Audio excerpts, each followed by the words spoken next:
ओम शांति। ओम शांति।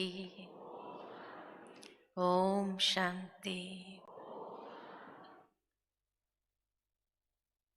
बाबा ने हम सबको आदि से ओम शांति का महामंत्र दिया और ओम की ध्वनि करते हुए बाबा ने अनेकों को अपना दिव्य दर्शन कराया, दिव्य साक्षात्कार कराया और यज्ञ की स्थापना हुई कि जब अनेक साक्षात्कारों के माध्यम से बाबा के उस संपूर्ण स्वरूप को देखते हुए या आदि स्वरूप श्री कृष्ण का रूप देखते हुए बाबा के पास आ गए और समर्पित हो गए और बाबा के ये दिव्य कार्य का आरंभ हुआ, जिसमें यही आदि की आत्माएं हमारी परम आदरणीय परम श्रद्धेय दादियां निमित्त बन गए, फाउंडेशन बन गए और धीरे धीरे इस यज्ञ के किले की ईंटें भी आई। जो आदि रचना इन फाउंडेशन के माध्यम से हुए वो आदि ईंटें भी आई और धीरे धीरे ये किला मजबूत होता गया, इतना सशक्त हो गया कि ये आदि आत्माएं फाउंडेशन में जो थी दादियां, वो सब बाप समान बनते गए।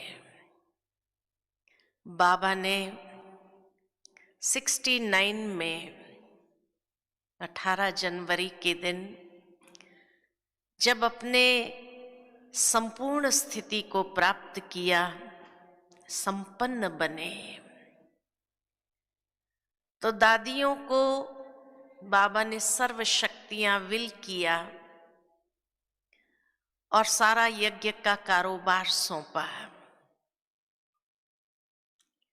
और धीरे धीरे ये दादियां भी बाप समान संपूर्ण बनती गई। पहले तो जब छोटे थे तो मन में यही आता था कि जब बाबा कहते थे कि अंतिम समय साक्षात्कार होंगे, तो मन में आता था कि ये दादियां बाप समान हैं, यही अनेक आत्माओं के सामने साक्षात्कार मूर्त बनकर के सबको साक्षात्कार कराएंगे और इस तरह से संगम युग समाप्त होगा। परंतु जब ये दादियां बाप समान संपन्न और संपूर्ण बन गई और अव्यक्त वतनवासी बाबा के साथ बन गए, तो फिर ख्याल आने लगा कि नहीं, बाबा तो चाहते थे कि हम आत्माएं भी बाप समान संपूर्ण बने, संपन्न बने और अनेकों को बाप का साक्षात्कार कराए या बाबा की प्रत्यक्षता के निमित्त बने। तो तब से लेकर के एक ऐसी जिम्मेवारी हम सभी बच्चों के ऊपर आ गई और बाबा यही एहसास दिलाना चाहता है कि नहीं, आप एक एक बच्चों के द्वारा बाबा को ये कार्य संपन्न करना है। सिर्फ आदि आत्माओं के द्वारा या आदि ईंटों के द्वारा नहीं, लेकिन हम सब बच्चे बाबा के साथी बने हैं इस विशाल कार्य के लिए। तो बाबा एक एक को निमित्त बनाएगा और अंतिम समय को समीप ले आएगा। और उसके लिए हम बच्चों को तैयार होना है। अब ये मत समझना कि शायद ये दीदियां करेगी दादियों के बाद। नहीं, हम सभी बच्चे जिम्मेवार है, निमित्त है। और इसीलिए तो सतयुग की आदि की महिमा अगर देखा जाए तो उस आदि की महिमा में सभी देवताओं के लिए यही महिमा गाई जाती है। 16 कला संपूर्ण, सर्वगुण संपन्न, संपूर्ण निर्विकारी, संपूर्ण अहिंसक, डबल अहिंसक। हर एक महिमा के आगे या पीछे संपन्न या संपूर्ण शब्द जुड़ा है। जब कहा सर्वगुण संपन्न तो वहां भी संपन्न आया। 16 कला संपूर्ण तो वहां भी संपूर्ण शब्द पीछे जुड़ा। या संपूर्ण निर्विकारी तो हर एक देवताओं की महिमा के आगे ये शब्द संपन्न या संपूर्ण जुड़ता है। अर्थात हम सभी वो देवता घराने की आत्माएं, हम सबको संपन्न और संपूर्ण बनना ही है। दूसरी बात कि जैसे चंद्रमा को देखते हैं तो चंद्रमा संपूर्ण 16 कला खिला हुआ होता है तो कितना आकर्षित करता है। तो इसी तरह हम सभी का भी वो संपूर्ण स्वरूप जैसे जैसे समीप आता जाएगा, अर्थात हमारे अंदर भी वो रूहानियत की आकर्षण सहज और स्वाभाविक हो जाएगी। अर्थात हर एक ब्राह्मण रूहानी पर्सनालिटी से भरपूर, संपन्न, और वो रूहानियत का आकर्षण हर एक को अपने आप होने लगेगा। भले साक्षात्कार हो या न हो, लेकिन वो रूहानी आकर्षण सबको आकर्षित करेगा। चाहे आपके तरफ आकर्षित करे और फिर आपके द्वारा बाबा के तरफ आकर्षित हो। तो इसीलिए कहा ये रूहानियत से संपन्नता की स्टेज है। या ये कहेंगे कि जैसे चंद्रमा संपूर्ण खिला हुआ है तो वो आकर्षण ब्रह्मा बाबा के लिए हमेशा दादियां सुनाती थी कि बाबा का चेहरा ऐसा लगता था जैसे संपूर्ण खिला हुआ चंद्रमा है। ऐसा चमकता था बाबा का चेहरा। तो ये चमक किस चीज की थी? रूहानियत की ही तो चमक थी बाबा के अंदर, जो सबको अपनी ओर आकर्षित करता था। जब अंतिम दिनों की बात दादी सुनाती थी तो बाबा का चेहरा ऐसा होता था कि एकदम हर एक को मैग्नेट की तरह अपनी ओर आकर्षित करने वाला। अर्थात बाबा हमें भी यही प्रेरणा देता है कि बच्चे, आपको भी रूहानियत को अपने अंदर भरते हुए ऐसा संपूर्ण खिला हुआ 16 कला चंद्रमा की तरह संपन्न बनना है। दूसरी ओर अगर देखें तो शिव बाबा की महिमा में भी हमेशा सागर शब्द जुड़ता है। ज्ञान का सागर, पवित्रता का सागर। सागर के साथ उसकी भेंट क्यों होती है? क्योंकि सागर माना ही संपन्न। तो हम सबको भी बाबा ने टाइटल क्या दिया? मास्टर सागर, मास्टर ज्ञान का सागर, मास्टर पवित्रता का सागर। तो मास्टर बना दिया बाबा ने हम बच्चों को। तो ये मास्टर अर्थात सागर समान संपन्न। नदियां सूख जाती है, तालाब भी सूख जाते हैं, लेकिन सागर कभी सूखता नहीं है, भरपूर है। तो ठीक इसी तरह हर खजानों से भरपूर, हर शक्तियों से भरपूर, जब ऐसी भरपूरता की स्थिति आती है अर्थात अचल अडोल स्थिति, संपन्न स्टेज अर्थात संपूर्णता, वो कभी किसी से तंग नहीं होते हैं, वो कभी किसी से उलझते नहीं हैं। अगर अब तक भी उलझते रहेंगे तो सुलझेंगे कब? बाबा ने हम बच्चों को इतना सरल स्पष्ट ज्ञान दिया है, जो सारी भक्ति मार्ग की उलझने थी वो सारी समाप्त कर दी, एक एक बात का रहस्य समझाते हुए। और फिर भी अगर हम उलझते रहे तो हम सुलझेंगे कब? संपन्नता, संपूर्णता माना कभी किसी से उलझने वाले नहीं, सहज समस्याओं का भी समाधान करने वाले। जो भी समस्या परिस्थिति आए उसको मनोरंजन अनुभव करने वाले। कुछ नहीं है, नथिंग न्यू।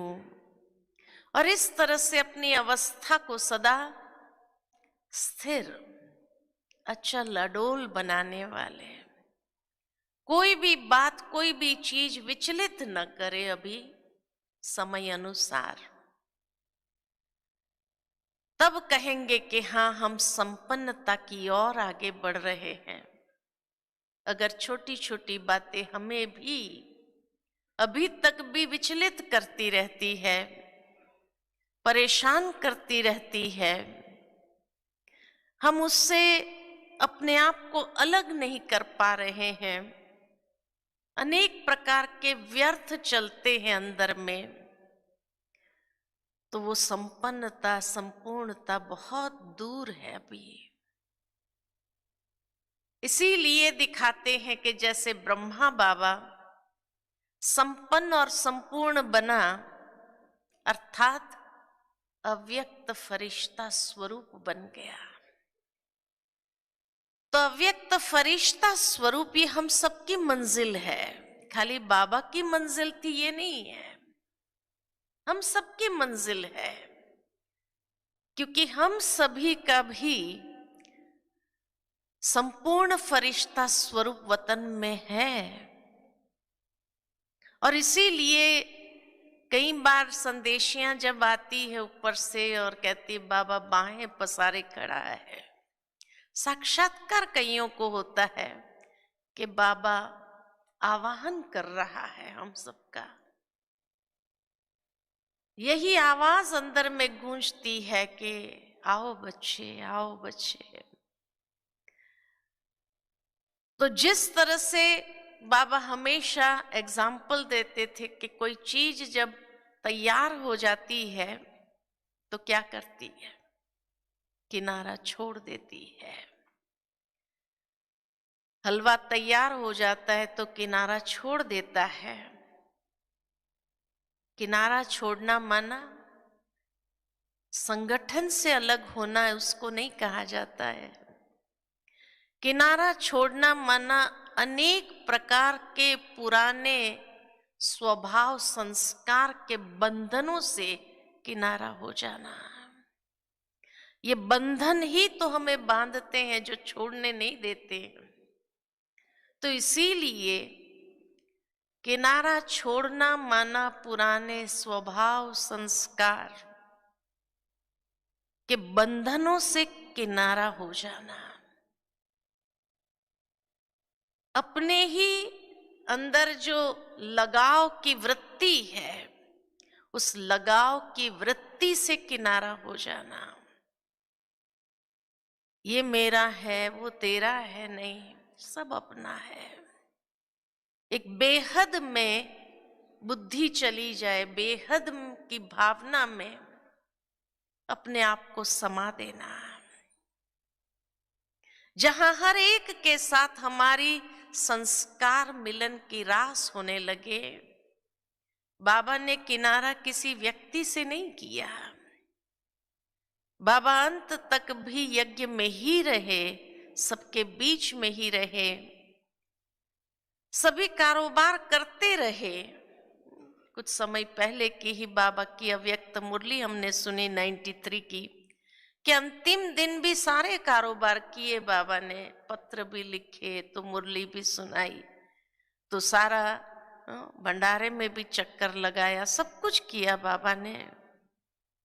तो किसी कारोबार से किनारा नहीं किया कि कारोबार से किनारा करूं तभी मैं अपनी संपन्न स्थिति बना सकूं, लेकिन सबके साथ रहते हुए संस्कार मिलन, इसी तरह हमारा संस्कार मिलन हो जाए सबके साथ, उसके लिए कुछ भुलाना होगा, कुछ मिटाना होगा, कुछ समाना होगा।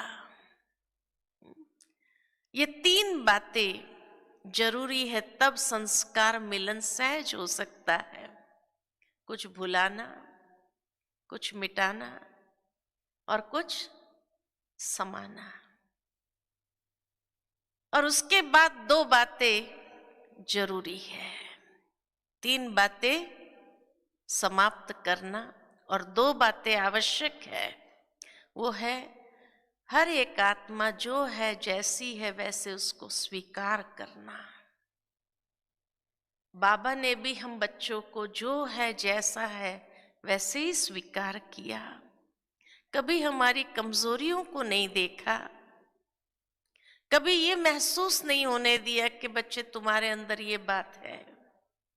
हाँ, बाबा को जो कुछ कहना होता था बाबा मुरली में कह देते थे।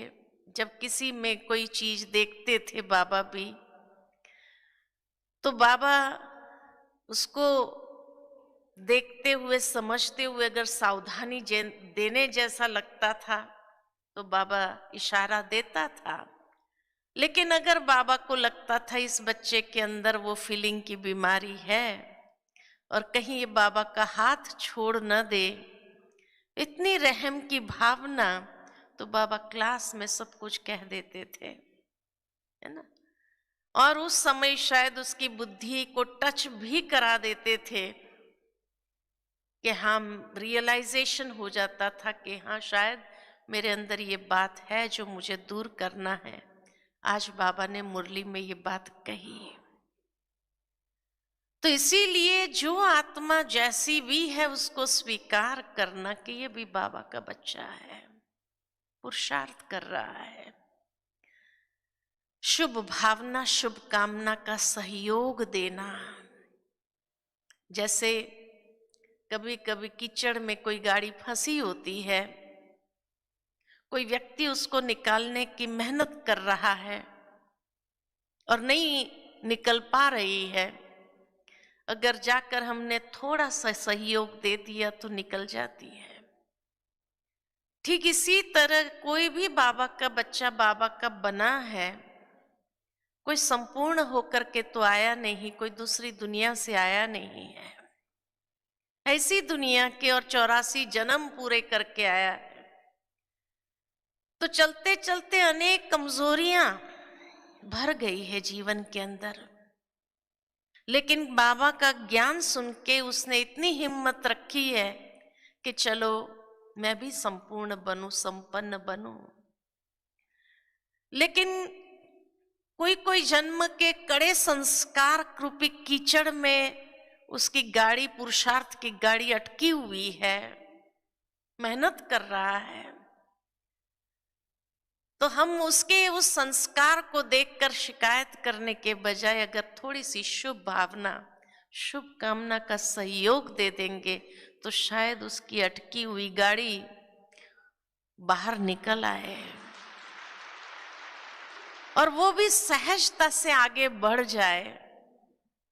इसीलिए बाबा कहते कि आपका भावनाओं का सागर, शुभ भावनाओं का सागर कभी सूखना नहीं चाहिए। हर ब्राह्मण आत्मा को भी इसकी आवश्यकता है और इसलिए उसकी अटकी हुई गाड़ी जब निकल आएगी तो दुआएं किसको देगा? यही तो बाप समान स्थिति है, संपन्नता, संपूर्णता। इसी को ही कहा जाता है कि उसका उस कीचड़ वाला संस्कार न देख करके उसको शुभ भावना, शुभ कामना का सहयोग दे करके उसको मदद करे उससे बाहर निकलने के लिए। यही ज्ञान कहता है, यही बाबा के प्रैक्टिकल कर्म हमें सिखाते हैं। तो इसीलिए कहा कि संपूर्ण फरिश्ता बनना ये हमारी मंजिल है।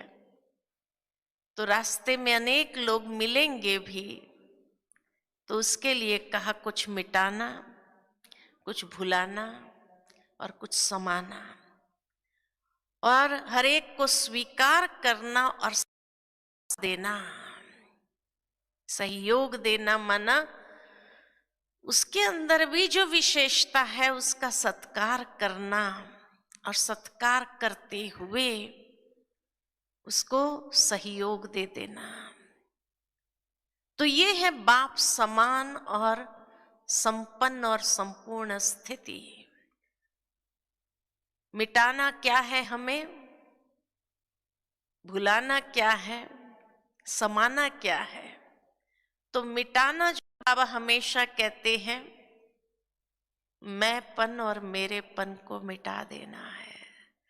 संस्कारों में उलझते हम तभी है जहां मैंपन, मेरापन आ जाता है, जो हमें सुलझने नहीं देता है, इसलिए उसको मिटा देना है। बाबा की एक मुरली में पढ़ रही थी तो इसमें बहुत अच्छी बात ये लगी कि बच्चे जहां पर भी मैंपन आ जाए वहां बाबा याद आ जाए। मैं का भाव अंदर में आया, हमेशा बाबा ये बात कहता है कि मैं का भाव आते ही या तो मैं आत्मा, मैं बाबा का बच्चा, बाबा अगर बीच में आ गया तो वो मैंपन इतना हल्का हो जाएगा, इसको समाप्त करने की मेहनत नहीं करनी पड़ेगी। तो बाबा शब्द को ले आओ बीच में, मैं नहीं, बाबा करा रहा है, बाबा करन करावनहार है। ये बाबा शब्द को मैं की जगह रिप्लेस कर दे, जैसे हमारी परम आदरणीय दादियां करती थी। बाबा करा रहा है, बाबा है, हर शब्द में जैसे बाबा बाबा बाबा मैं हो जाते थे वो। तो मैं कहाँ भूल गया, इन दादियों के जीवन से हमने देखा कितना उन्होंने उस मैंपन को समाप्त कर दिया, मिटा दिया एकदम, क्योंकि बाबा बाबा बाबा यही याद रहा हर कर्म में, हर संकल्प में, जैसे वही सामने आता रहा। तो वो संस्कार हमें धारण करना है कि बाप समान बनना है, तो मैंपन को ऐसा मिटा दे, मैं कर रही हूं नहीं, बाबा करा रहा है। बाबा बाबा बाबा बाबा बाबा, जितना हो सके बाबा को ले आए। और मेरी बुद्धि, जहां मेरा शब्द आया, मेरी समझ, मेरी बुद्धि, मेरी बात, तो बाबा की वाणी में आया कि मेरे के बदले बाबा की श्रीमत ये कहती है, तो श्रीमत को सामने ले आओ। मैं जहां आया वहां बाबा को ले आओ और मेरी जहां बात आई वहां श्रीमत ये कहती है, श्रीमत ऐसा करने के लिए हमें इशारा देते हैं। तो श्रीमत, श्रीमत रूपी हाथ पकड़ करके चलते चलो तो बाप समान संपूर्ण बनना, संपन्न बनना दूर नहीं लगेगा। तो इसीलिए बाबा हमेशा कहते हैं कि बाबा का हाथ ही है श्रीमत। तो श्रीमत रूपी हाथ को पकड़ते चलो, पकड़ करके श्रीमत के हाथ में अपना हाथ दे दो, अर्थात मेरी मन की हर संकल्प में श्रीमत याद रहे। श्रीमत क्या कहती है? बाबा ने अमृत वेले से उठना कैसे है, तैयार कैसे होना है, बैठना कैसे है, हर बात की सभ्यता सिखाई है हमें, हर बात के रॉयल्टी हमें सिखाई है, हर बात के जैसे श्रेष्ठ संस्कार का सिंचन हमें किया है ज्ञान के द्वारा या श्रीमत देते हुए, सावधानियां देते हुए। तो इसीलिए जहां मेरी समझ, मेरी बुद्धि की बात आए वहां हमेशा बाबा की श्रीमत क्या कहती है, श्रीमत हमें क्या बनाना चाहती है, उस बात को याद रखें। तो उलझना समाप्त हो जाएगा ना, उलझन ही समाप्त हो जाएंगी, किसी के संस्कारों के साथ उलझना होगा ही नहीं। इसलिए कहा अभी समय की समीपता को देखते हुए फील तो होता है, जब दुनिया के लोगों को भी ये महसूस होने लगा है कि हाँ सचमुच अब कोई लाखों साल का ये युग नहीं है, अब विनाश सामने खड़ा हो गया है। तो अब दुनिया के लोगों को भी महसूस होने लगा कि हाँ ये ब्रह्मा कुमारियां जो कहती थी वो सत्य था, हमने नहीं समझा। तो इसीलिए आप देखो कि कोरोना के समय भी कितनी आत्माएं बाबा के ज्ञान को समझने के लिए ऑनलाइन कोर्स करते रहे, ऑनलाइन बाबा के बच्चे बने और ऑनलाइन निश्चय बुद्धि भी हो गए। हम सोचते थे हाँ इसको पालना मिले तभी निश्चय बुद्धि बने, लेकिन समय की समीपता ये अनुभव करा रही है कि अब बाबा ही उनको ऐसे अनुभव करा देता है जो अपने आप निश्चय बुद्धि होने लगी है।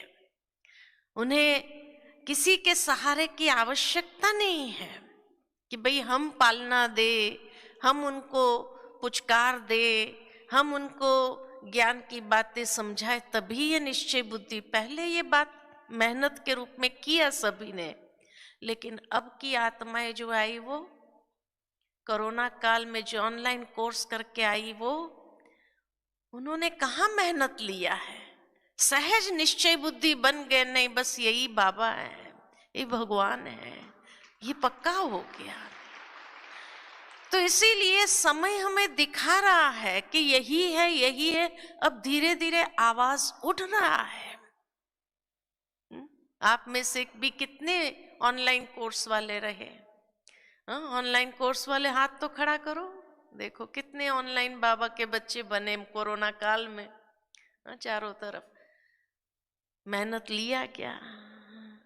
नहीं, सहज निश्चय बुद्धि मान लिया ना, यही है कि और कोई है? अभी यही है ना, यही है, यही है, यही है। अब ये सुनाई देने लगा, सुनाई देने लगा। मधुबन में रहते हैं तो मधुबन में कईयों से मिलना होता है, कहीं आकर के सुनाते बहन जी हम ऑनलाइन बच्चे हैं बाबा के, चाहे भारत में हो चाहे विदेश में हो। मैं एक ही सवाल, उन निश्चय बुद्धि हो गए, यही भगवान है? यही है, बस यही है। तो जो बाबा ने कहा जब अंतिम समय आएगा तो सब कहेंगे यही है, यही है। अब ये आवाज उठने लगा है, तो समय की समीपता कितनी आ गई है, सोचने की बात है। और अब तक भी अगर हम किसी के संस्कारों से या अपने संस्कारों से ही उलझते रहे तो संपन्न और संपूर्ण स्थिति कब आएगी, सोचने की बात है ना। तो इसीलिए अब हमें बाबा आवाहन कर रहा है अव्यक्त फरिश्ता स्वरूप धारण करो, अनुभव करो। व्यक्त में रहते हुए भी अव्यक्त स्थिति हमें बार बार खींचे, अव्यक्त की ओर आगे बढ़े। बाबा ने ये भी हमें सिखाया कि व्यक्त से अव्यक्त कैसे बनना है।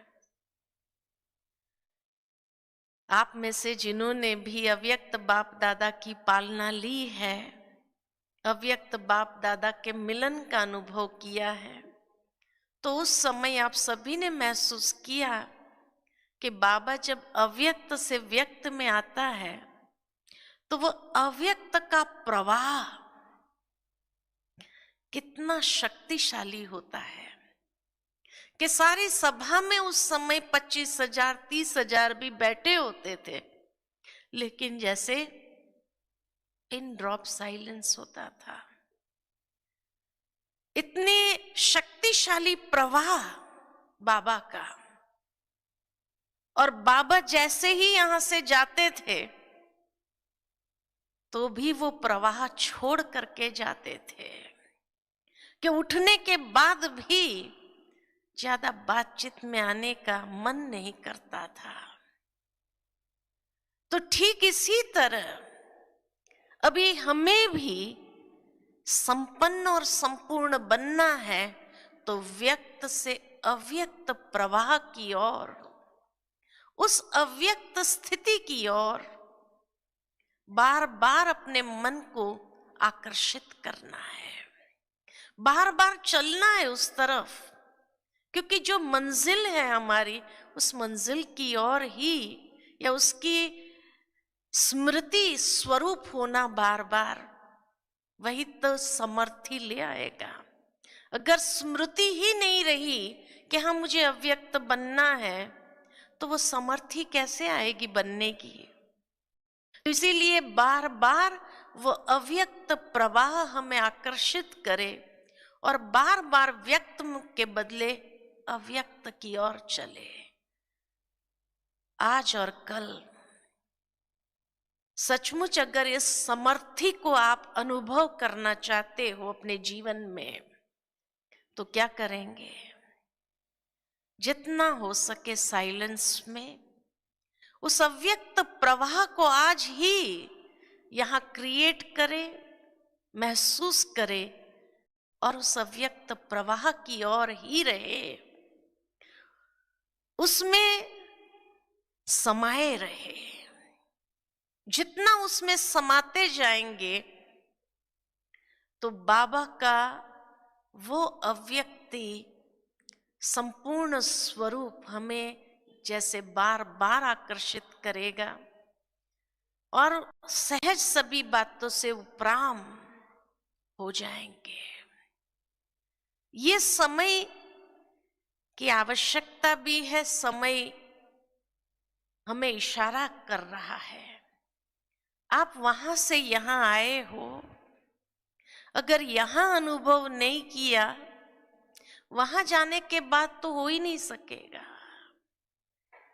क्योंकि वहां तो है ही इतनी स्थूल दुनिया, इतनी स्थूलता में सभी लोग हैं, इतना भौतिकता का वातावरण है, वहां आपको मेहनत ज्यादा लगेगी। इसलिए यहां अगर समय का सहयोग है, दिन का सहयोग है, ये अव्यक्ति मास का सहयोग है, बाबा भी अपने बच्चों को अव्यक्त स्थिति में अनुभव कराना चाहता है, वरदान देना चाहता है, वरदान दे रहा है। अगर मैं उस अव्यक्त प्रवाह में होंगी तो उस वरदान को सहज अनुभव कर सकेंगे, है ना। बिना मेहनत के सहज ही उस वरदानी स्वरूप में आ सकेंगे, अनुभव कर सकेंगे। लेकिन यहाँ रहते हुए भी हम वही भौतिकता में, वही बाह्यता में, वही स्थूलता में रहे, लौकिकता में रहे, तो यहाँ आने का फायदा अपने जीवन में अनुभव नहीं कर पाएंगे। बाबा इस भूमि के अंदर वो शक्ति भर के गया है। इतने सालों यहाँ बाबा का अवतरण हुआ है तो वो शक्ति भर के गया है। अगर इस भूमि पर आकर के भी मैंने उस समर्थी का वरदान प्राप्त नहीं किया तो क्या वहां जाने के बाद प्राप्त करेंगे? और वो सहज होगा। तो इसीलिए ये 2 दिन एक नम्र निवेदन है आप सभी से, स्थूलता में नहीं आवे। जैसे हमेशा कहते हैं कि 3M का उपवास कर लो। गुलजार दादी ने अपने संदेश में बताया था कि बच्चों के हाथ में एक खिलौना आ गया है, और ये खिलौने में इतने उलझे रहते हैं, इतने उलझे रहते हैं, इसलिए सुलझना नहीं होता है। तो इसीलिए अब इस खिलौने को मौन रखे, ये 2 दिन कम से कम स्विच ऑफ करके रख दो। कोई जरूरी बात नहीं है। जिसका भी फोन आएगा आपको स्थूलता के अंदर खींचेंगे, आपको बाह्यता में खींचेंगे, तो उसमें नहीं जाना है। उसको स्विच ऑफ करके रख दो। दूसरा जो इसको लेकर के, तो एक तो मोबाइल का मौन, मुख का मौन। अगर दोनों का मौन हुआ ना तो मन का मौन सहज अनुभव करेंगे, नहीं तो मन का मौन नहीं अनुभव कर सकेंगे। और मन का मौन होगा तो मन उस अव्यक्त प्रवाह में इतना सुंदर अनुभव कराएगा बाबा। क्या सचमुच हम सभी उस अव्यक्त प्रवाह का अनुभव करना चाहते हैं? चाहते हैं? ये 3M का मौन रख सकेंगे ये 2 दिन? ये 3M का, खास करके मोबाइल का फोटो खींचना, फोटो खींचने का आकर्षण होगा। देहधारियों का फोटो ये 2 दिन नहीं खींचो, 2 दिन के बाद खींचना, वहां जाने के बाद खींचना। लेकिन 2 दिन मोबाइल को हाथ नहीं लगाना है मुझे, ऐसा उपवास कौन करेगा? वाह वाह वाह, बहुत अच्छी बात। परीक्षा हो जाएगी। हाँ, माया भी सुन रही है, माया सुन रही है तो परीक्षा होगी। जैसे ही बहन जी को, बहन जी एक फोटो, ये तो नहीं होगा ना। 2 दिन नहीं करना, 2 दिन के बाद करना। भले हम भी खिंचवाएंगे लेकिन 2 दिन तक नहीं करना। तो मोबाइल का मौन, मुख का मौन, ये 2 मौन हुआ तो मन का मौन। इतनी सुंदर साइलेंस की स्थिति का अनुभव होगा। और उस साइलेंस की स्थिति में, उस अव्यक्ति प्रवाह में, अव्यक्त बाबा जो अनुभव कराना चाहता है उसके लिए बुद्धि को ऐसा पात्र बना दे, बाबा अनुभव कराता जाए, हम करते जाए, उस समर्थी को धारण करते जाए।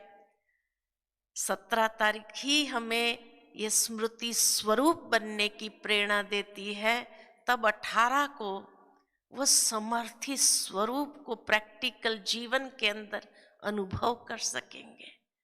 तो करना चाहते हैं ना, करना चाहते हैं ना ऐसे समर्थी स्वरूप का अनुभव? तो इसीलिए मन को ऐसा पात्र बना दो, बस मौन का पात्र। कोई संकल्प इधर उधर के व्यर्थ संकल्प चले नहीं।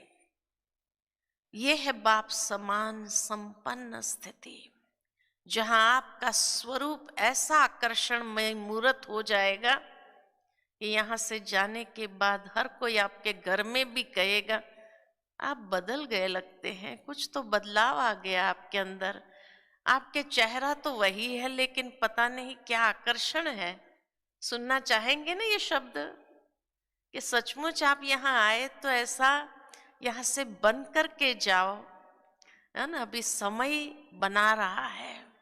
और बाबा धर्मराज बनने से पहले अभी लास्ट में जिसको जो अनुभव करना चाहते हैं वो अनुभव देने के लिए भी तैयार है। बाबा तो तैयार है, लेकिन हम तैयार हैं? हमें तैयार होना है। इसीलिए कहा अपने मन को ऐसा पात्र बना दो। दूसरा, संपन्नता और संपूर्णता की स्टेज माना ही संतुष्ट मणि बनना, जो भरपूर होता है, संपन्न होता है, वो संतुष्ट होता है। चाहिए चाहिए कि चाहना उसके अंदर अभी नहीं होगी। वो सहज संतुष्ट मणि बनकर के चमकने लगेगा। तो यही बाप समान स्थिति है, संपन्न और संपूर्णता की। अब ये अनुभव करना है मुझे। तो इसलिए कहा कि उपराम साक्षी दृष्टा स्थिति। अभी क्वेश्चनों में नहीं जाओ, विस्तार में नहीं जाओ, सार स्वरूप बन जाओ। बस बिंदु, मैं बिंदु और बाबा बिंदु, उस बिंदु स्वरूप में स्थित हो जाना, बिंदु बन जाना, बिंदु का ही मददगार बनना है, एक रस एक मत पर चलना है। यही अभी जैसे पूरा ज्ञान का सार उसमें समा जाता है। तो इसीलिए अब अपने आप को उसी स्वरूप में ले आना है, स्थित करना है। तो चले कुछ क्षण के लिए एकदम डीप साइलेंस, मन का मौन की स्थिति का अनुभव करे, एकदम साइलेंस का अनुभव करे।